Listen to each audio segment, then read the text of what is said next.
Hello students. तो हम लोग अभी अपने पिछले जो है लेक्चर में सैलिसिलिक एसिड के बारे में, ऑर्थो इफेक्ट के बारे में पढ़ रहे थे। सैलिसिलिक एसिड में ऑर्थो पोजीशन पर OH ग्रुप आता है। OH group ortho effect create नहीं करता, लेकिन उसके बाद भी ortho salicylic acid more strong salicylic acid है, क्योंकि वहां इंट्रामोलिकुलर H बॉन्डिंग बन जाती है। ये जेई ने कई बार इस क्वेश्चन को पूछा है कि क्या कारण है कि ऑर्थो सैलिसिलिक एसिड ज्यादा स्ट्रॉन्ग एसिड है in comparison to benzoic acid, और उसने एक ऑप्शन दिया है ड्यू टू ऑर्थो इफेक्ट। अधिकतर बच्चे लगा आते हैं, आप ऐसा मत करना, मैंने लिखा दिया है कि OH ग्रुप अगर आ जाएगा तो ऑर्थो इफेक्ट वर्क नहीं करेगा। यहाँ पर जो कॉज है वो H बॉन्डिंग। जेई का मैं क्वेश्चन बता देता हूं आपको, जो क्वेश्चन था।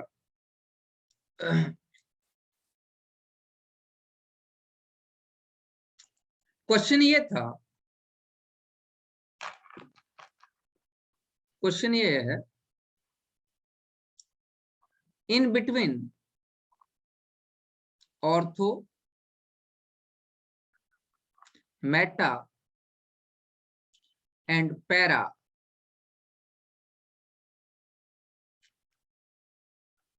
Salicylic acid,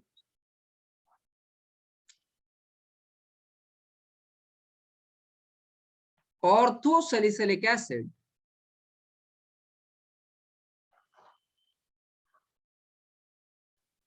is most acidic. Why? एक बार इसका ऑर्डर भी पूछा है जेई, मैं ऑर्डर भी लिखा दूंगा। Number first, due to ortho effect. Number B option, due to -I of OH group. Number C option, due to +R of OH group. और number D option, due to H bonding. तो अब आप समझ ही गए होंगे इसका answer क्या होगा। इसका आंसर है ड्यू टू H बॉन्डिंग। और ये क्वेश्चंस रिपीट होते रहते हैं, नीट में आने की अच्छी खासी पॉसिबिलिटी है, ये मैं बता दे। ये लगातार क्वेश्चन एक दूसरे में रिपीट होते हैं। चलो, अब मैं अगर ऑर्डर ऑफ एसिडिक नेचर मैं 4 ऑप्शन लिख दूं, ऑर्डर भी बता देता हूं, आसानी रहेगी। एक तो बेंजोइक एसिड, एक ऑर्थोसैलिसिलिक एसिड, एक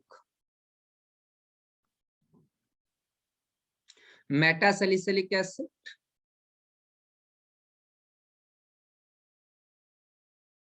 और एक पैरासैलिसिलिक एसिड। तो ये ए है, ये बी है, ये सी है, और ये डी। अब मैं इसका एसिडिक नेचर निकालना चाहता हूं।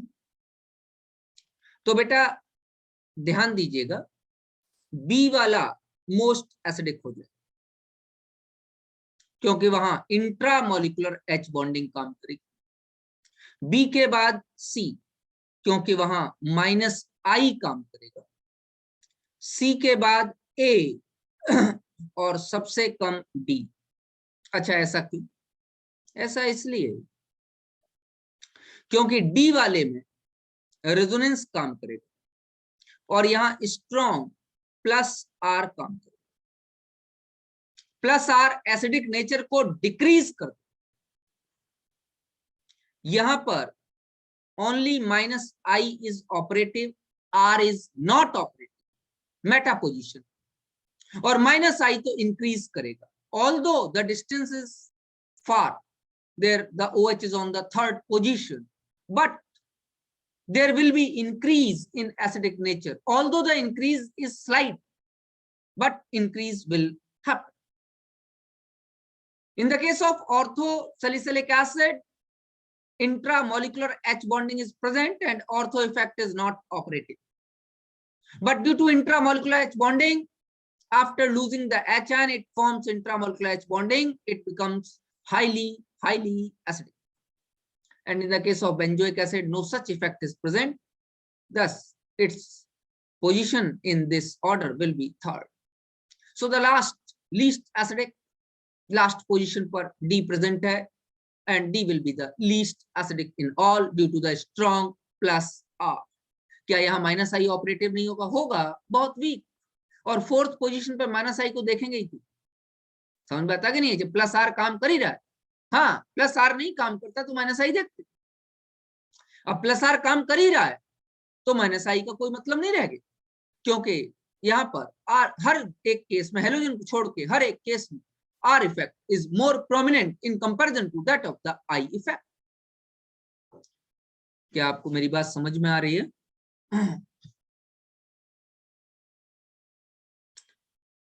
चलिए आगे बढ़ते.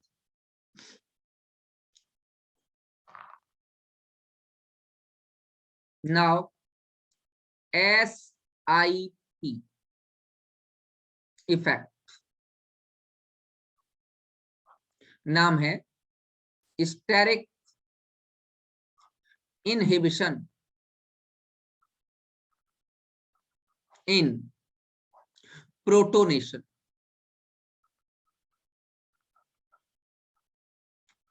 याद करो, मैंने आपको बेसिक नेचर समझाया था प्रोटोनेशन की मदद से. यही मैं लिख देता हूं.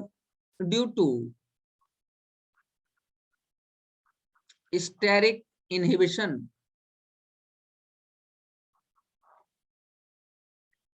at ortho position for aniline, the rate of protonation decreases. Thus, any group present at ortho position to aniline decreases its basic nature, and the effect will be known as ortho effect. Basic nature decrease कर रहा, मतलब acidic increase कर रहा. इस effect को भी ortho effect, तो दो जगह काम कर रहा है, एक बेंजोइक एसिड में और एक एनिलीन. बेटे स्टेरिक इनहिबिशन इन प्रोटोनेशन, तो सीधी सीधी बात है, SIP effect is directly proportional to steric hindrance irrespective of the nature of the group. Group का नेचर नहीं देखेंगे, ग्रुप आर है, प्लस आर है, माइनस आर है, प्लस आई है, माइनस आई है, कुछ नहीं देखेंगे.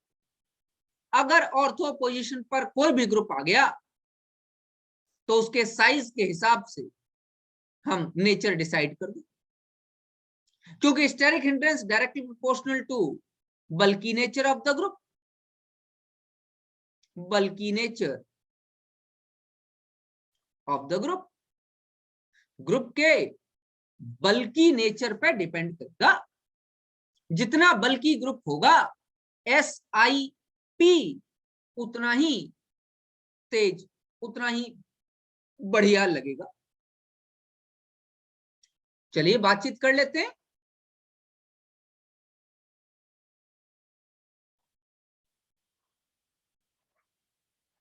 ये NH2 और ये A,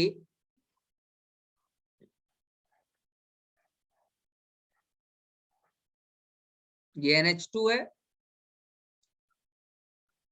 CH3 लगाता हूं, ये B,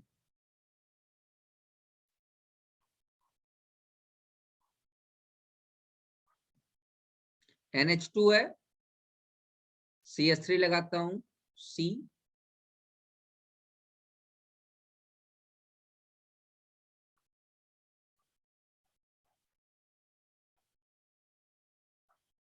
NH2 है और C2H5 लगाता हूं, D। मुझे क्या निकालना है? ऑर्डर ऑफ बेसिक नेचर,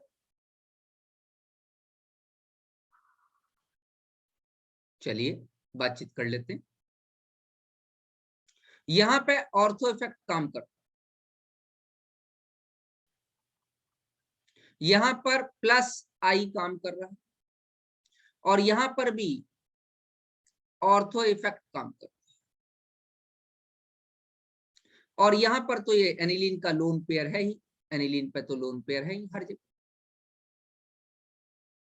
अगर ध्यान से देखा जाए तो plus I effect increases the basic nature, क्योंकि इलेक्ट्रॉन डेंसिटी बढ़ा दे, तो बेसिक नेचर सी का सबसे ज्यादा हो जाएगा और सी के बाद ए का हो जाएगा। क्यों? क्योंकि बी और डी इन दोनों में SiP या ऑर्थो इफेक्ट काम कर रहा है और यहां पे प्रोटोनेशन होने में दिक्कत हुई। क्यों? Due to steric hindrance. अब जिसका स्टेरिक हिंड्रेंस जितना ज्यादा है, प्रोटोनेशन होने में उतनी ही दिक्कत वो डेवलप करेगा। तो किसका स्टेरिक हिंड्रेंस ज्यादा है, मिथाइल का या इथाइल का? बोलिए, किसका स्टेरिक हिंड्रेंस ज्यादा है?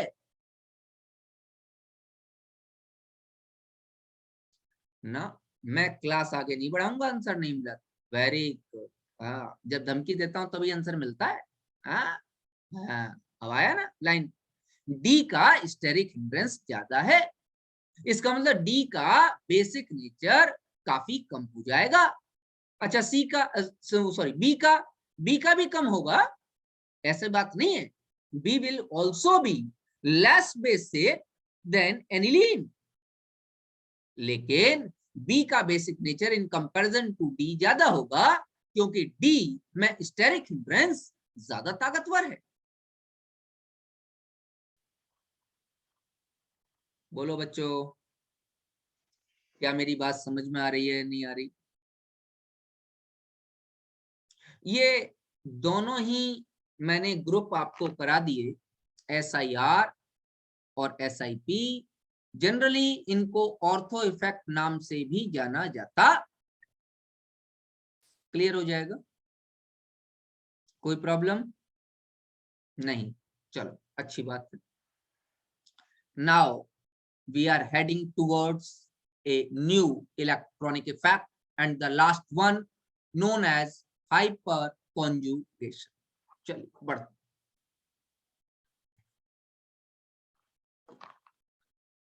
हम लोग पढ़ने जा रहे हैं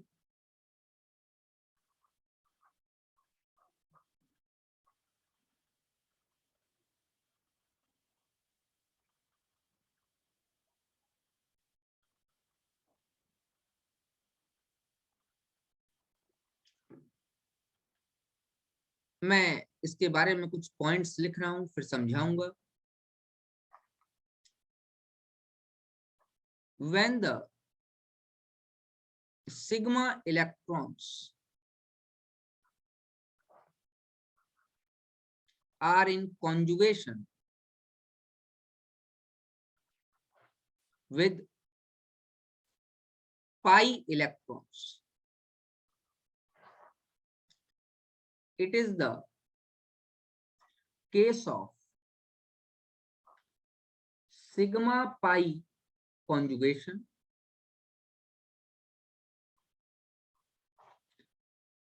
and is known as hyperconjugation.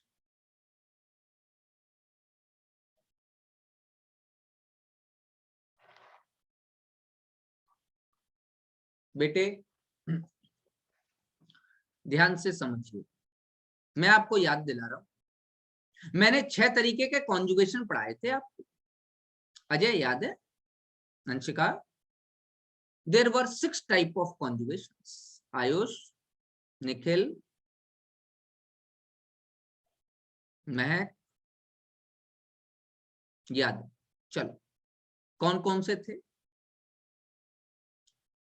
Pi to positive, pi to negative, pi to lone pair, pi to free radical, positive to lone pair and pi to pi. इन 6 के 6 टाइप के कॉन्जुगेशन में कभी भी सिग्मा इलेक्ट्रॉन्स का involvement नहीं था।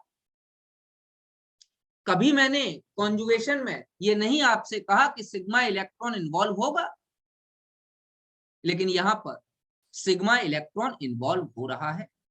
JEE 2011 में क्वेश्चन पूछा है उसने, hyper conjugation can also be called as, तो it might be called as sigma pi conjugation.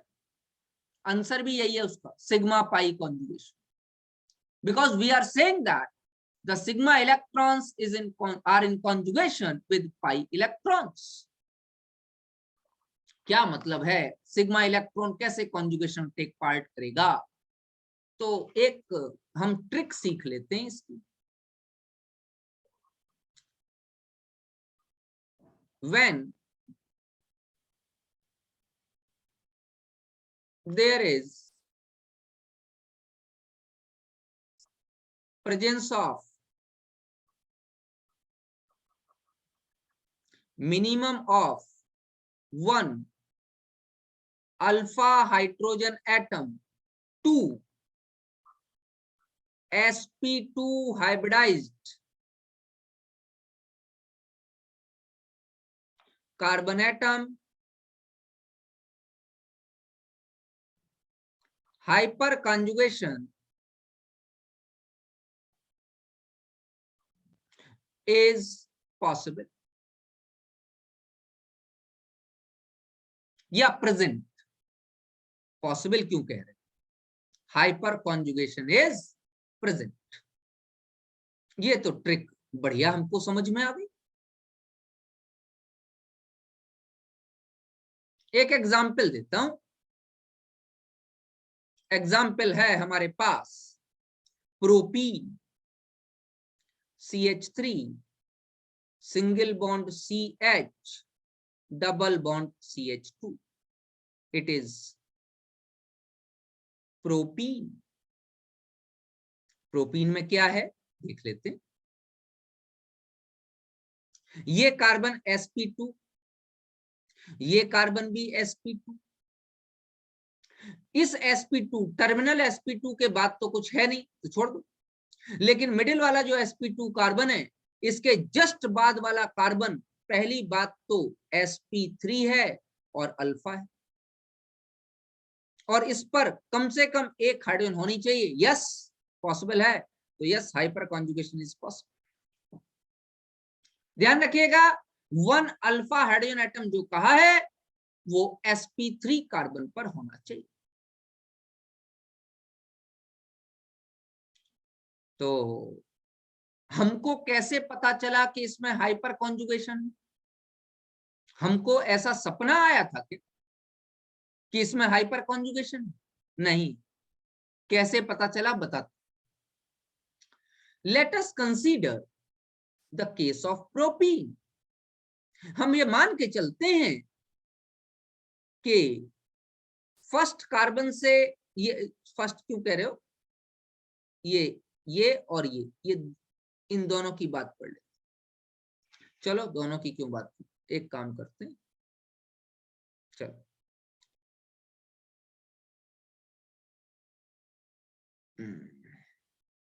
ये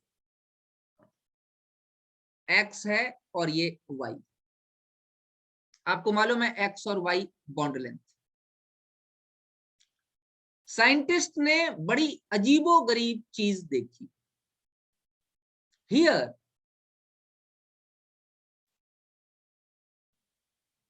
X was smaller than normal single bond length, and Y was greater than normal double bond length. आपको सबको मालूम है कि normal single bond की bond length 1.54 angstrom होती है, normal double bond की बॉन्ड लेंथ 1.34 एंगस्ट्रॉन। ये पढ़ाया था मैंने।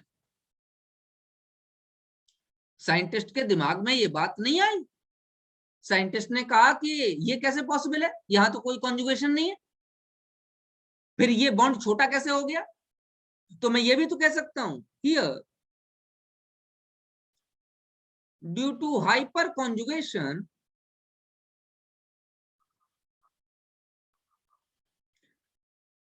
X attains partial double bond character and become smaller.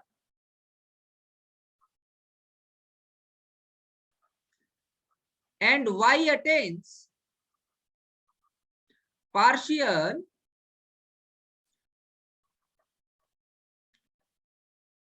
double bond character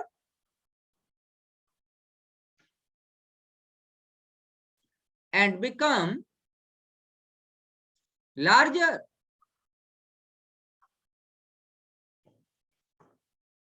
क्या आपको बात समझ में आ रही है क्या कही गई? तो बेटे हमने ये बताया कि X में पार्शियल डबल बॉन्ड करेक्टर आ जाएगा और Y में पार्शियल सिंगल बॉन्ड करेक्टर आ जाएगा। जरा मैं बना के दिखाता हूं आप लोगों को कि सिग्मा बॉन्ड पाई के साथ कॉन्जुगेशन में कैसे है। ध्यान दीजिए, थोड़े से स्ट्रक्चर्स देख लीजिए। ये बेटा कार्बन है और इसके साथ ये 3 हाइड्रोजन लगे हैं और यहाँ sp2 हाइब्रिडाइज्ड कार्बन प्रेजेंट। ये पाई बॉन्ड ये पाई के बाद सिग्मा और सिग्मा के बाद अल्टरनेट पे सिग्मा हाइड्रोजन वाला। अब क्या हो, हाइड्रोजन वाला जो सिग्मा बॉन्ड है वो बॉन्ड कार्बन को इलेक्ट्रॉन डोनेट करेगा क्योंकि कार्बन मोर इलेक्ट्रोनेगेटिव है इन कंपैरिजन टू हाइड्रोजन। और ये बॉन्ड इस तरीके से ब्रेक डाउन होगा। क्यों? क्योंकि इस कार्बन पे नेगेटिव आ रहा है तो बगल वाले कार्बन पे पॉजिटिव है। यहाँ पर रेजोनेंस जैसा ही साइन बनेगा क्योंकि हाइपर कॉन्जुगेशन रेजोनेंस का ही छोटा भाई है। हाइड्रोजन कार्बन हाइड्रोजन, यहाँ डबल बॉन्ड बन जाएगा CH और यहाँ सिंगल बॉन्ड बन जाएगा CH2 पर नेगेटिव। ध्यान दीजिएगा, ये जो हाइड्रोजन का बॉन्ड टूटा, ये बॉन्ड तो टूट जाएगा लेकिन हाइड्रोजन अपनी पोजीशन पर बना रहेगा। H पॉजिटिव कहीं नहीं जाएगा, विदाउट एनी बॉन्ड जुड़ा रहे। और ये काम ये हाइड्रोजन भी कर सकता है, ये हाइड्रोजन भी कर सकता है और ये वाला हाइड्रोजन भी कर सकता है। मतलब 3 स्ट्रक्चर बनेंगे। ये वाला हाइड्रोजन कर गया तो इस तरीके से,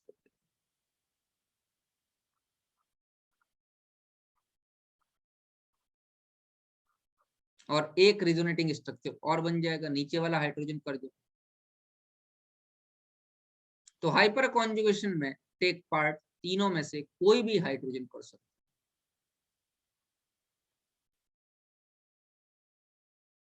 तो ये 3 हाइपर कॉन्जुगेटिव स्ट्रक्चर्स बन गए। तो पहली बात तो ये है कि number of hyper conjugative structures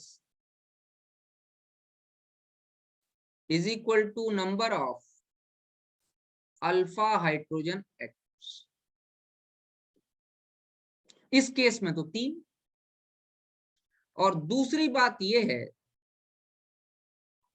कि in the above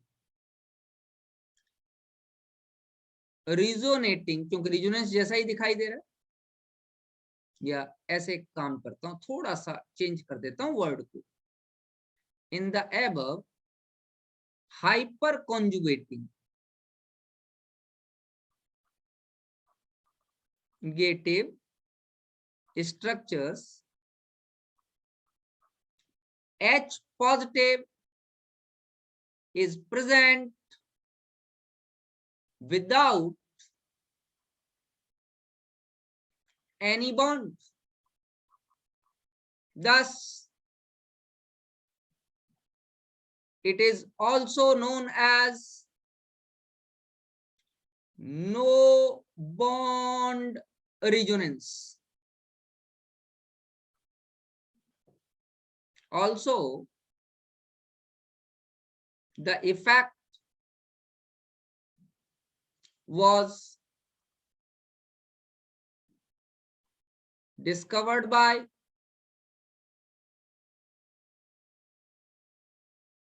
scientists Baker and Nathan. Hence, it is also known as Baker Nathan effect.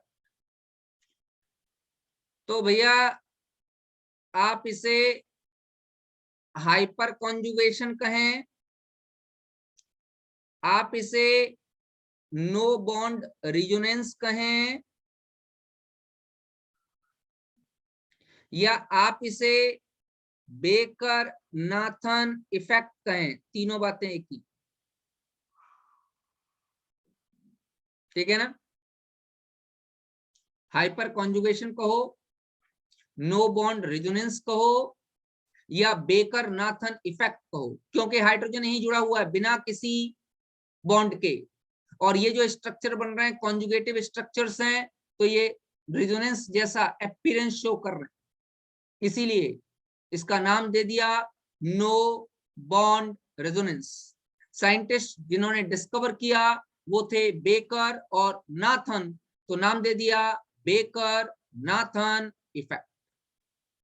ये आज हम लोगों ने बेटे थोड़ा सा हाइपर कॉन्जुगेशन शुरू किया, जिसको नो बॉन्ड रेजोनेंस और बेकर नाथन इफेक्ट कहते हैं।